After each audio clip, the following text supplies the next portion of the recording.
বিলাসী লিখেছেন শরৎচন্দ্র চট্টোপাধ্যায়, কণ্ঠে পড়শি। পাকা 2 ক্রোশ পথ হাঁটিয়া স্কুলে বিদ্যা অর্জন করিতে যাই। আমি একা নই, 10-12 জন।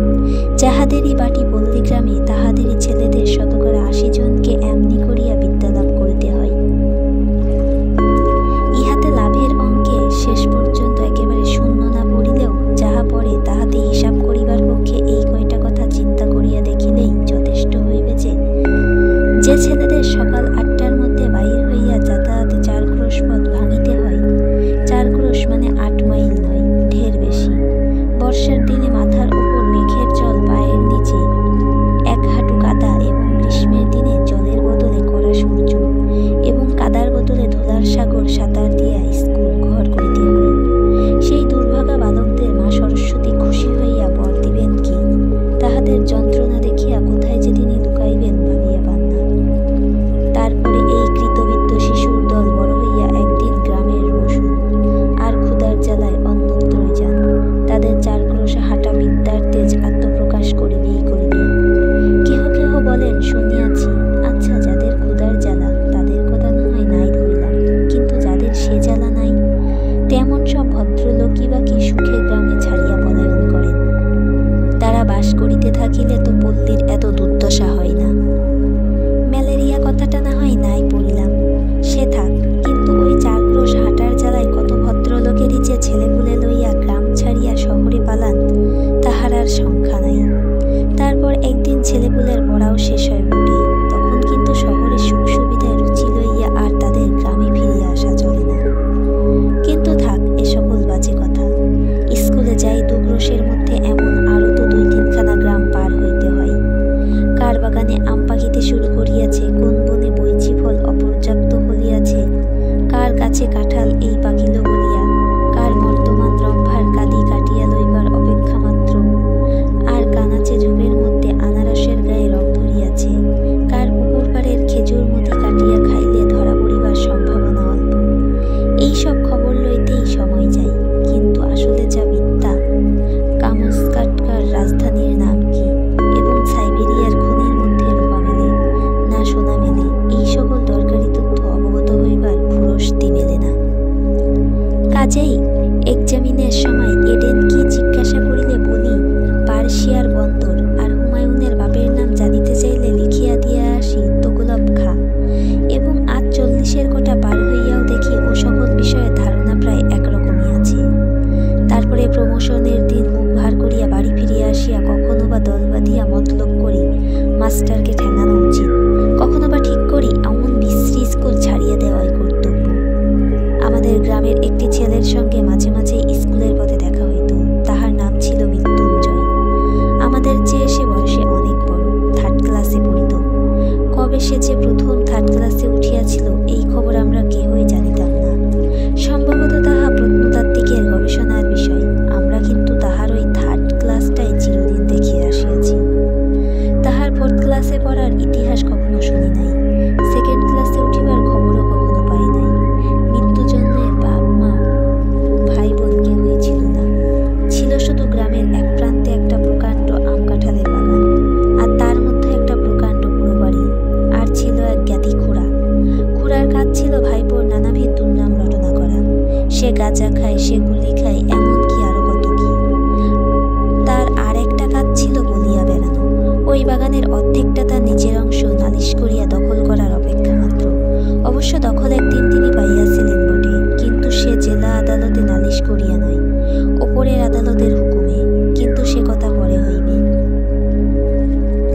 মৃত্যুঞ্জয় নিজে রাধিয়া খাইত, এবং আমের দিনে ওই আম বাগানটা জমা দিয়াই তাহার সারা বৎসরের খাওয়া পড়া চলিত, এবং ভালো করিয়াই চলিত।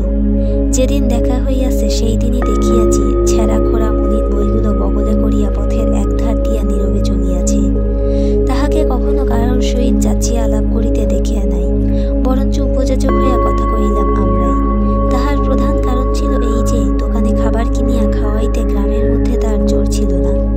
আর শুধু ছেলেরাই নয়, কত ছেলের বাপ কতবার যে গোপনে ছেলেকে দিয়া তাহার কাছে স্কুলের মাইনা হারাইয়া গেছে, বই চুরি গেছে ইত্যাদি বলিয়া টাকা আদায় করিয়া লইত, তাহা বলিতে পারি না। কিন্তু ঋণ স্বীকার করা তো দূরের কথা, ছেলে তাহার সহিত একটা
জিনিস জোগাড় করা যায়। কিন্তু আমার বাহিরে যাইবার প্রস্তাব শুনিয়াই তিনি প্রকৃতস্থ হইয়া উঠিলেন। চোখ মুছিয়া বলিলেন, ভাই, যা হবার সে তো হইয়াছে, আর বাইরে গিয়া কি হইবে, রাতটা কাটুক না। বলিলাম, অনেক কাজ যে, গেলেই যে নয়। তিনি বলিলেন, হোক কাজ, তুমি বসো। বলিলাম, বসলে চলবে না, একবার খবর দিতেই হইবে। বলিয়া পা বাড়াইবা মাত্রই তিনি চিৎকার করিয়া উঠিলেন, ওরে বাপরে, আমি একলা থাকতে পারবো না। কাজেই আবার বসিয়া পড়িতে হইল। কারণ তখন বুঝিলাম যে স্বামী জ্যান্ত থাকতে তিনি নির্ভয়ে 25 বৎসর একাকী ঘর করিয়াছেন। তার মৃত্যুটা যদি বা সহে, তার মৃতদেহটা এই অন্ধকার রাত্রে 5 মিনিটের জন্য সহিবে না। বুক যদি কিছুতে ফাটে, তো সে এই মৃত স্বামীর কাছে একলা থাকিলে। কিন্তু দুঃখটা তাহার তুচ্ছ করিয়া দেখানো আমার উদ্দেশ্য নহে, কিংবা তাহা খাঁটি নয়, একথা বলাও আমার অভিপ্রায় নয়, কিংবা একজনের ব্যবহারেই তাহার চূড়ান্ত মীমাংসা হইয়া গেল, তাহাও নয়। কিন্তু এমন আরও অনেক ঘটনা জানি, যাহার উল্লেখ না করিয়াও আমি এই কথা বলিতে চাই যে, শুধু কর্তব্যজ্ঞানের জোরে অথবা বহুকাল ধরিয়া একসঙ্গে ঘর করিবার অধিকারেই এই ভয়টাকে কোনো মেয়ে মানুষ ওই অতিক্রম করতে পারে না। ইহা আর একটি শক্তি, যাহা বহু স্বামী স্ত্রী 100 বৎসর একত্রে ঘর করার পরেও হয়তো কোনো সন্ধান পায় না। কিন্তু সহসা সেই শক্তির পরিচয় যখন কোনো নরনারীর কাছে পাওয়া যায়, তখন সমাজের আদালতে আসামি করিয়া তাহাদের দণ্ড দেওয়ার আবশ্যক যদি হয় তো। কিন্তু মানুষের যে বস্তুটি সামাজিক নয়, সে নিজে যে ইহাদের দুঃখে গোপন অশ্রু বিসর্জন না করিয়া কোনো মতেই থাকিতে পারে না। প্রায় মাস 2 মৃত্যুঞ্জয়ের খবর লয় নাই। যাহার পল্লীগ্রাম দেখেন নাই, কিংবা ওই রেলগাড়ির জানালায় মুখ বাড়াইয়া দেখিয়াছেন, তাহারা হয়তো সবিস্ময়ে বলিয়া উঠিবেন, এ কেমন কথা, এ কি কখনো সম্ভব হইতে পারে যে অত বড় অসুখটা চোখে দেখিয়া আসিয়াও মাস 2 আর তার খবর নাই। তাহাদের অবগতির জন্য বলা আবশ্যক যে, এ শুধু সম্ভব নয়, এই হইয়া থাকে। একজনের বিপদে বারাসত্য ঝাঁক বাঁধিয়া উপর হইয়া পড়ে, এই যে একটা জনশ্রুতি আছে, জানি না তাহা সত্য যুগের পল্লীগ্রামে ছিল কিনা, কিন্তু একালে তো কোথাও দেখিয়াছি বলিয়া মনে করিতে পারি না। তবে তাহার মরার খবর যখন পাওয়া যায় নাই, তখন সে যে বাঁচিয়া আছে এ ঠিক। এমনই সময়ে হঠাৎ একদিন কানে গেল, মৃত্যুঞ্জয়ের সেই বাগানের অংশীদার খুড়া তোলপাড় করিয়া বেড়াইতেছেন যে, গেল গেল, গ্রামটা এবার রসাতলে গেল। নালতের মৃত্যুর বলিয়া সমাজে আর তার মুখ করে বাহির করিবার যে রইল না।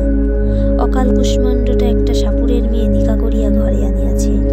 আর শুধু নিকা নয়, তাও না হয় চুলাই যাক, তাহার হাতে ভাত পর্যন্ত খাইতেছে। গ্রামে যদি ইহার শাসন না থাকে, তো বনে গিয়া বাস করিলেই তো হয়। করলা হরিপুরের সমাজ একথা শুনিলে যে, ইত্যাদি ইত্যাদি। তখন ছেলে বুড়ো সকলের মুখে এই এক কথা, এ হইল কি, কলি কি সত্যিই উল্টাইতে বসিল?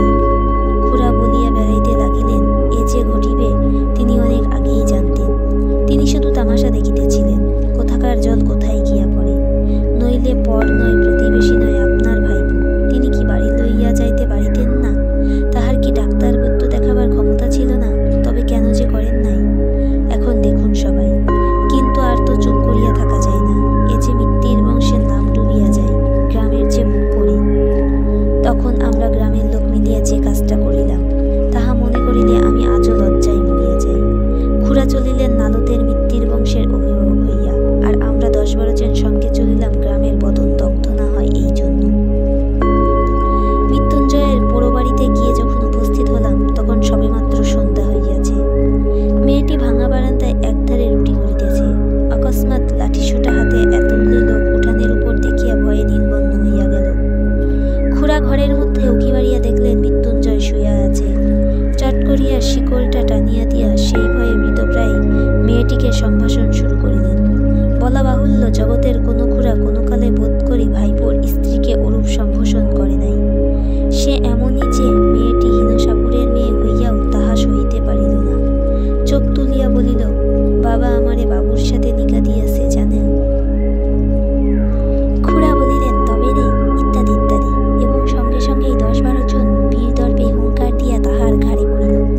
কেহ ধরিল চুলের মুঠি, কেহ ধরিল গাল, কেহ ধরিল হাত দুটো, এবং যাহাদের সে সুযোগ ঘটিল না, তাহারাও নিশ্চেষ্ট হইয়া রইল না। কারণ সংগ্রামস্থলে আমরা কাপুরুষের ন্যায় চুপ করিয়া থাকিতে পারি। আমাদের বিরুদ্ধে এত বড় দুর্নাম রটনা করিতে বোধ করি নারায়ণের কর্তৃপক্ষেরও চোখ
স্বাভাবিক ঔদার্যে গ্রামের বারোয়ারি পূজা ভগত 200 টাকা দান করিয়া 5খানা গ্রামের ব্রাহ্মণের সৎকিনা উত্তম ফলাহারের পর প্রত্যেক সৎ ব্রাহ্মণের হাতে যখন একটি করিয়া কাঁসার খোলাস দিয়া বিদায় করিলেন, তখন ধন্য ধন্য পড়িয়া গেল।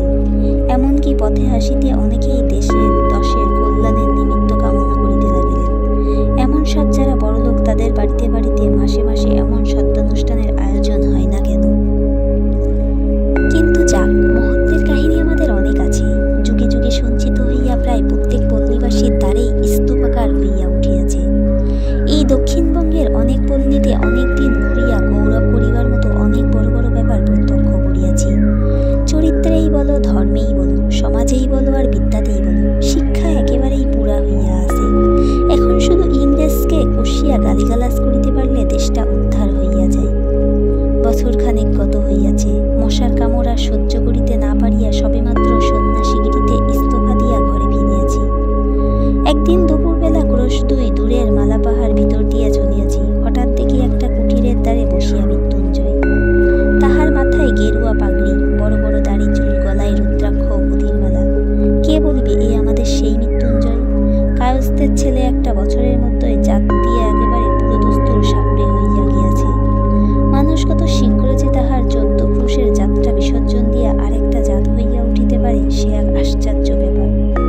ব্রাহ্মণের ছেলে মেথরানী বিবাহ করিয়া মেথর হইয়া গেছে এবং তাহাদের ব্যবসা অবলম্বন করিয়াছে, এবোধ করি আপনারা সবাই শুনিয়াছেন। আমি সৎ ব্রাহ্মণের ছেলেকে এন্ট্রান্স পাশ করার পরেও ডোমের মেয়ে বিবাহ করিয়া ডোম হইতে দেখিয়াছি। এখন সে ধুচুনিগুলো বুনিয়া বিক্রয় করে, শুয়ার চড়ায়। ভালো কায়স্থ সন্তানকে কসাইয়ের মেয়ে বিবাহ করিয়া কসাই হইয়া যাইতেও দেখিয়াছি। আজ সে স্বহস্তে গরু কাটিয়া বিক্রয় করে। তাহাকে দেখিয়া কাহার সাধ্য বলে কোনোকালে সে কসাই ভিন্ন আর কিছু ছিল। কিন্তু সকলেরই ওই একই হেতু। আমরা তাই তো মনে হয় এমন করিয়া এত সহজে পুরুষকে যাহারা টানিয়া নামাইতে পারে, তাহারা কি এমনই অবলীলাক্রমে তাহাদের ঠেলিয়া উপরে তুলিতে পারে না? যে পল্লীগ্রামের পুরুষদের সুখ্যাতি আজ পঞ্চম হইয়া উঠিয়াছে, গৌরবটা কি একা শুধু তাহাদেরই? শুধু নিজেদের জোরেই এত দ্রুত নিচের দিকে নামিয়া চলিয়াছে। অন্তরের দিক হইতে কি এতটুকু উৎসাহ, এতটুকু সাহায্য আসে না? কিন্তু যাক, ঝোঁকের মাথায় হয়তো বা অনধিকার চর্চা করিয়া বসিব, কিন্তু আমার মুশকিল হইয়াছে যে আমি কোনো মতেই ভুলিতে পারি না দেশের 90 জন নরনারী ওই পল্লীগ্রামেরই মানুষ, এবং সেই জন্য কিছু একটা আমাদের করা চাই। যাক, বলিছিলাম যে দেখিয়া কে বলিবে এই সেই মৃত্যুঞ্জয়, কিন্তু আমাকে সে খাতির করিয়া বসাইল। বিলাসী পুকুরের জল আনিতে গিয়াছিল। আমাকে দেখিয়া সেও ভারী খুশি হইয়া বারবার বলিতে লাগিল, তুমি না আগলালে সে রাত্রিরে আমাকে তারা মেরেই ফেলত। আমার জন্য না জানি কত মার তুমি খেয়েছিলে। কথায় কথায় শুনিলাম পরদিনই তাহারা এখানে উঠিয়া আসিয়া ক্রমশ ঘর বাঁধিয়া বাস করিতেছে এবং সুখে আছে। সুখে যে আছে কথা আমার বলার প্রয়োজন ছিল না, শুধু তাহাদের মুখের পানে চাইয়াই আমি তাহা বুঝিয়াছিলাম। তাই শুনিলাম আজ কোথায় নাকি তাহাদের সাপ ধরার বায়না আছে এবং তাহারা প্রস্তুত হইয়াছে। আমিও অমনি সঙ্গে যাইবার জন্য লাফাইয়া উঠিলাম। ছেলেবেলা হইতেই 2টা জিনিসের উপর আমার প্রবল শখ ছিল। এক ছিল গোখরা সাপ ধরিয়া পোষা, আর ছিল মন্ত্র সিদ্ধ হওয়া। সিদ্ধ হওয়ার উপায় তখনও খুঁজিয়া বাহির করিতে পারি নাই, কিন্তু মৃত্যুঞ্জয়কে ওস্তাদ লাভ করিবার আশায় আনন্দে উৎফুল্ল হইয়া উঠিলাম। সে তাহার নামজাদা শ্বশুরের শিষ্য, সুতরাং মস্ত লোক। আমার ভাগ্য যে আকস্মাৎ এমন প্রসন্ন হইয়া উঠিবে তাহা কে ভাবিতে পারিত? কিন্তু শক্ত কাজ এবং ভয়ের কারণ আছে বলিয়া প্রথমেই তাহারা উভয়েই আপত্তি করিল। কিন্তু আমি এমনই নাছোড়বান্দা হইয়া উঠিলাম যে মাসখানেকের মধ্যে আমাকে সাগরেদ করিয়া মৃত্যুঞ্জয় পথ পাইল না। সাপ ধরার মন্ত্র এবং হিসাব শিখাইয়া দিল এবং কবজিতে ওষুধ সমেত মাদুলি বাঁধিয়া দিয়া দস্তুরময় সাপুরে বানাইয়া তুলিল। মন্ত্রটা কি জানেন? তার শেষেরটা আমার মনে আছে। ওরে কেউটে তুই মনসার বাহন, মনসা দেবী আমার মা, ওলট পালট পাতাল ফোর, ঢোরার বিষ তুই নে, তোর বিষ ঢোরারে দে, দুধরাজ মণিরাজ, আর আজ্ঞা বিশ্বহরীর আজ্ঞা। ইহার মানে যে কি তাহা আমি জানি না, কারণ তিনি এই মন্ত্রের দ্রষ্টা ঋষি ছিলেন। নিশ্চয়ই কেহ না কেহ ছিলেন, তার সাক্ষাৎ কখনো পাই নাই। অবশেষে একদিন এই মন্ত্রের সত্য মিথ্যার চরম মীমাংসা হইয়া গেল বটে, কিন্তু যতদিন না হইল ততদিন সাপ ধরার জন্য চতুর্দিকে প্রসিদ্ধ হইয়া গেলাম। লাগিল, হ্যাঁ, ন্যাড়া একজন গুণী লোক বটে।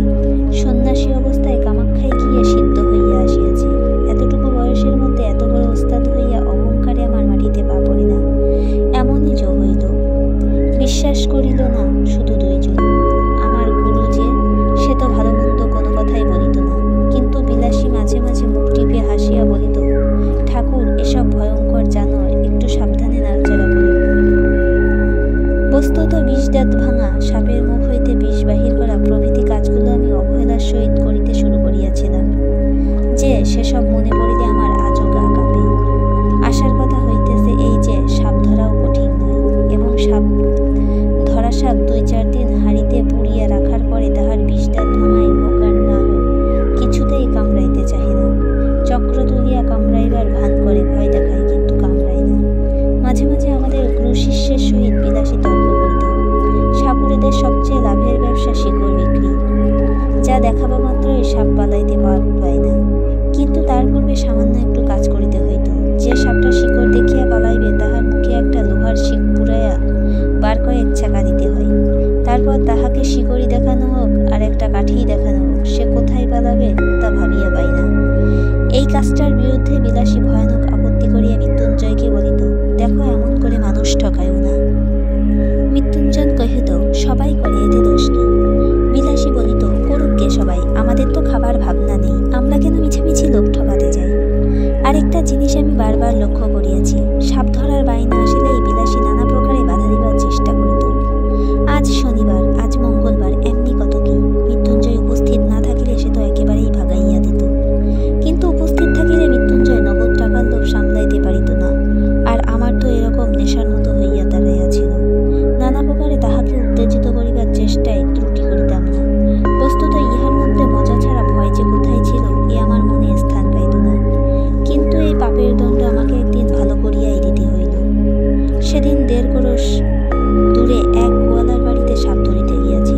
বিলাসী বরাবরই সঙ্গে যাইত, আজও সঙ্গে ছিল। মেটে ঘরের মেঝে খানিকটা খুঁড়িতেই একটা গর্তের চিহ্ন পাওয়া গেল।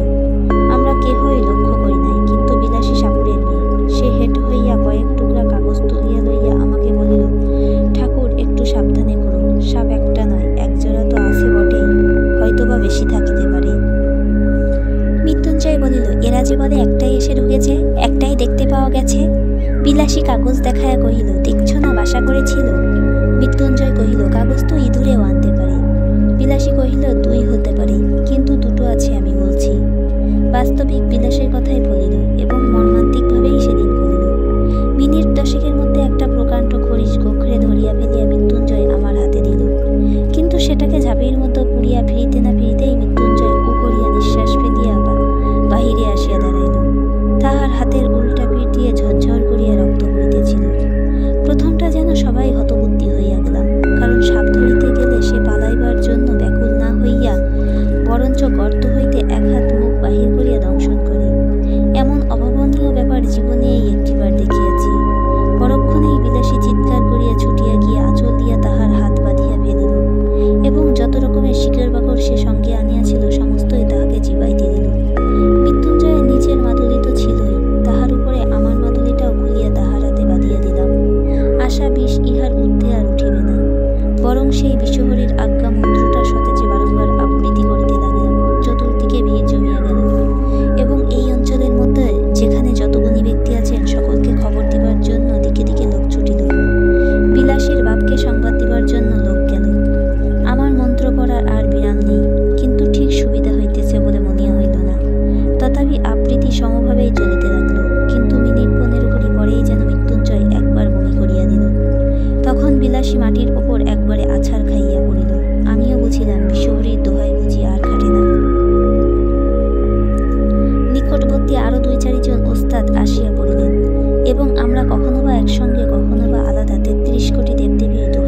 শুনিয়া শুনিলাম ঘরে তো আর বিষের অভাব ছিল না। বিলাসী আত্মহত্যা করিয়া মরিয়াছে এবং শাস্ত্রমতে সে নিশ্চয় নরকে গিয়াছে। কিন্তু যেখানেই যাক, আমার নিজের যখন যাইবার সময় আসিবে তখন ঐরূপ কোনো একটা নরকে যাওয়ার প্রস্তাব পিছাইয়া দাঁড়াইব না, এইমাত্র বলিতে পারি। খুড়ামশাই 16 আনা বাগান দখল করিয়া অত্যন্ত বিজ্ঞের মতো চারিদিকে বলিয়া বেড়াইতে লাগিল, ওর যদি না অপঘাত মৃত্যু হবে তো হবে কার? পুরুষ মানুষ অমন একটা ছেড়ে 10টা করুক না, তাতে তো তেমন আসে যায় না, না হয় একটু নিন্দাই হতো। কিন্তু এক হাতে ভাত খেয়ে মরিতে গেলি কেন? নিজে মরল, আমার পর্যন্ত মাথা হেট করে গেল। না গেলে এক ফোঁটা আগুন, না পেল এক পিত্তি, না পেল একটি ভজ্জি উৎসর্গ। গ্রামের লোক এক বাক্যে বলিতে লাগিল, তাহাতে আর সন্দেহ কি? অন্য পাপ, বাপরে, এর কি আর প্রায়শ্চিত্ত আছে? বিলাসীর আত্মহত্যার ব্যাপারটা অনেকের কাছে পরিহাসের বিষয় হইল। আমি প্রায় ভাবি এ অপরাধ হয়তো ইহারা উভয়েই করিয়াছিল, কিন্তু মৃত্যুঞ্জয় তো পল্লীগ্রামেরই ছেলে, পাড়াগাঁয়ের তেলে জলেই তো মানুষ, তবু অত বড় দুঃসাহসের কাজে প্রবৃত্ত করিয়াছিল তাহাকে যে বস্তুটা, সেটা কেহ একবার চোখ মেলিয়া দেখিতে পাইল না। আমার মনে হয় যে দেশের নরনারীর মধ্যে পরস্পরের হৃদয় জয় করিয়া বিবাহ করিবার রীতি নাই, বরঞ্চ তাহা নিন্দার সামগ্রী। যে দেশে নরনারী আশা করিবার সৌভাগ্য, আকাঙ্ক্ষা করিবার ভয়ঙ্কর আনন্দ হইতে চিরদিনের জন্য বঞ্চিত, যাহাদের জয়ের গর্ব, পরাজয়ের ব্যথা কোনোটাই জীবনে একটিবার বহন করা হয় না, যাহাদের ভুল করিবার দুঃখ আর ভুল না করিবার আত্মপ্রসাদ কিছুরই বলার নাই, যাহাদের প্রাচীন এবং বহুদর্শী বিজ্ঞ সমাজ সর্বপ্রকারে হাঙ্গামা হইতে অত্যন্ত সাবধানে দেশের লোককে তফাত করিয়া আজীবন কেবল আলোটি থাকিবারই ব্যবস্থা করিয়া দিয়াছে, তাই বিবাহ ব্যাপারটা যাহাদের শুধু নিছক কন্ট্রাক্ট, তা সে যতই কেননা বৈদিক মন্ত্র কিংবা ডকুমেন্ট পাকা করা হোক, সে দেশের লোকের সাধ্যই নাই মৃত্যুঞ্জয়ের অন্নপাপের কারণ বোঝে। বিলাসীকে যাহারা পরিহাস করিয়াছিলেন তাহারা সাধু গৃহস্থ এবং সন্ন্যাসী গৃহিণী, অক্ষয় সতীলোক তাহারা সবাই পাইবেন, তাও আমি জানি। কিন্তু সেই সাপুরের মেয়েটি যখন একটি পীড়িত শয্যাগত লোককে তিল তিল করিয়া জয় করিতেছিল, তাহার তখনকার সেই গৌরবের কণামাত্র হয়তো আজও ইহাদের কেহ চোখে দেখেন নাই। মৃত্যুঞ্জন হয়তো নিতান্তই একটা তুচ্ছ মানুষ ছিল, কিন্তু তাহার হৃদয় জয় করিয়া দখল করার আনন্দটাও তুচ্ছ নয়, সে সম্পদও অকিঞ্চিৎকর নহে। এই বস্তুটাই এই দেশের লোকের পক্ষে বুঝিয়া ওঠা কঠিন। আমি ভূদেববাবুর পারিবারিক প্রবন্ধেরও দোষ দিব না এবং শাস্ত্রীয় তথা সামাজিক বিধি ব্যবস্থারও নিন্দা করিব না, করিলেও মুখের ওপর কড়া জবাব দিয়া যাহারা বলিবেন এই হিন্দু সমাজ তাহার নির্ভুল বিধি ব্যবস্থার জোরে অত শতাব্দীর অতগুলো বিপ্লবের মধ্যে বাঁচিয়া আছে, আমি তাহাদের অতিশয় ভক্তি করি। প্রত্যুত্তরে আমি কখনোই বলিব না টিকিয়া থাকায় চরম সার্থকতা নয় এবং অতিকায় হস্তিলোভ প্রাপ্য হইয়াছে, কিন্তু তেলাপোকা টিকিয়া আছে। আমি শুধু এই বলিব যে বড় লোকেরা নন্দগোপালটির মতো দিবরাত্রি চোখে চোখে কোলে কোলে রাখিয়া যে বেষ্টি থাকিবে তাহাতে কোনো সন্দেহ নাই, কিন্তু একেবারে তেলাপোকাটির মতো বাঁচিয়া রাখার চেয়ে এক আধার কোল হইতে নামাইয়া আর 5 জন মানুষের মতো 2-1 পা হাঁটিতে দিলেই প্রায়শ্চিত্ত করার মতো পাপ হয় না। এতক্ষণ আপনারা শুনছিলেন শরৎচন্দ্রের বিলাসী গল্পটি। এরকম বাংলা সাহিত্যের আরও ভিন্ন ভিন্ন গল্প শোনার জন্য পাশে থাকুন। লাইক, কমেন্ট, শেয়ার করে